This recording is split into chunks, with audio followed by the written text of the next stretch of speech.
युद्धामुळे महाराष्ट्रातील स्मशानभूमीवर गॅसचं संकट. पुण्यातील वैकुंठ धाम येथे गॅसवर चालणारं अंत्यसंस्कार थांबवण्यात आलं. मीडियाच्या विजयानंतर मुंबईत आनंदोत्सव साजरा. मध्यरात्री लोक रस्त्यावर उतरून फटाके वाजवताना दिसत आहेत. कांजूरमार्ग येथील गोरेगाव मुलुंड लिंक रोडवरील बाधित रहिवाशांसाठी बीएमसीने 906 घर बांधलेत. मार्च 2026 पर्यंत 252 कुटुंबांचं पुनर्वसन करू होण्याची अपेक्षा. T20 विश्वचषक विजयानंतर पोलीस ठाण्यात झालेल्या जल्लोषाचं भीषण रूप. फटाके वाजवणाऱ्या एका कारने गाडीला चिरडलंय आणि लोकांनी तातडीने घटनास्थळी धाव घेत गाडी सुरक्षित ठिकाणी ओढली. पाकिस्तान जिंदाबाद, हे जे करायचंय ते कर असं म्हणत पुण्यातील रहिवासी अमन मुल्लाचा व्हिडिओ व्हायरल. पोलिसांनी आरोपी तरुणाला अटक केली. मुंबई रेल्वे स्थानकांवर रेल्वे नीरचा काळा बाजार. 14 रुपयांच्या बाटलीची 20 रुपयांना विक्री झाल्याचा आरोप. मुंबईतील स्मशानभूमीमधून वाढत्या प्रदूषणाबद्दल प्रश्न उपस्थित. हवेची गुणवत्ता चाचणी यंत्र बसवण्याची मागणी. महाराष्ट्रातील खासगी रुग्णालयांवर सरकारने केली कारवाई. नियमांचं उल्लंघन केल्याबद्दल 4538 रुग्णालयांना नोटिसा बजावल्या. 6 रुग्णालयांचे परवाने रद्द. लातूरमध्ये ट्रकला धडक दिल्यानंतर BMW कारची धडक. 4 जणांनी गमावला जीव, 2 जण गंभीर जखमी. मार्चच्या सुरुवातीला मुंबईचे तापमान 40 अंशापेक्षा जास्त. ठाण्यातही उच्च तापमानाची नोंद.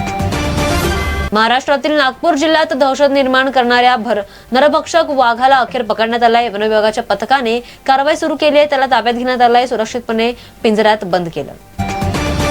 एसी लोकल गाड्यांमध्ये तिकीट नसलेले प्रवासी दुप्पट झाले. पश्चिम रेल्वेने कडक कारवाई करत 3.76 कोटी रुपयांचा दंड वसूल केला. पुणे विद्यापीठ चौकातील वाहतूक कोंडी दूर केली जाईल. मुख्यमंत्री फडणवीस यांनी डबल डेकर उड्डाण पुलाचं उद्घाटन केलं. मुंबई ते नागपूर समृद्धी महामार्गावर अपघात वाढलेत तर पुणे महामार्गावरील परिस्थिती सुधारली. शिवसेना युबीटी खासदार संजय राऊत यांनी अध्यक्ष द्रौपदी मुर्मू यांना प्रश्न विचारलाय. मणिपूरमधील आदिवासी महिलांशी संबंधित घटनेवर त्यांचं मौन चिंताजनक असल्याचं म्हटलं जात आहे. त्यांनी राष्ट्रपतींवर त्यांना राजकारणात ओढल्याचा आरोपही केला. सामनामधील संपादकीयात शिवसेना युबीटीने भाजपावर मराठी भाषेचा अपमान केल्याचा आरोप केलाय. घाटकोपर स्मशानभूमीमध्ये गुजराती भाषेच्या निधनाच्या नोंदणी पावत्या दिल्याच्या मुद्द्यावरून वाद. नाशिक महानगरपालिकेने मुख्यमंत्री उपस्थित असताना NIC सूचीबद्ध असलेले पहिले ग्रीन म्युनिसिपल बॉन्ड जारी केले. एका डिलिव्हरी बॉयने तू खूप सुंदर आहेस असं म्हटलंय आणि एका तरुणीचा विनयभंग केलाय. आरोपी CCTV मध्ये कैद. वाढत्या युद्ध तणावादरम्यान भारतीय शेअर बाजारात मोठी घसरण. सेन्सेक्स 2400 रुपयांपेक्षा जास्त अंकांनी घसरलाय तर निफ्टी देखील जवळजवळ 750 अंकांनी बंद. मुंबई ते नागपूर समृद्धी एक्सप्रेस वे धोकादायक बनलाय. एका वर्षात अपघातांमध्ये 35% वाढ.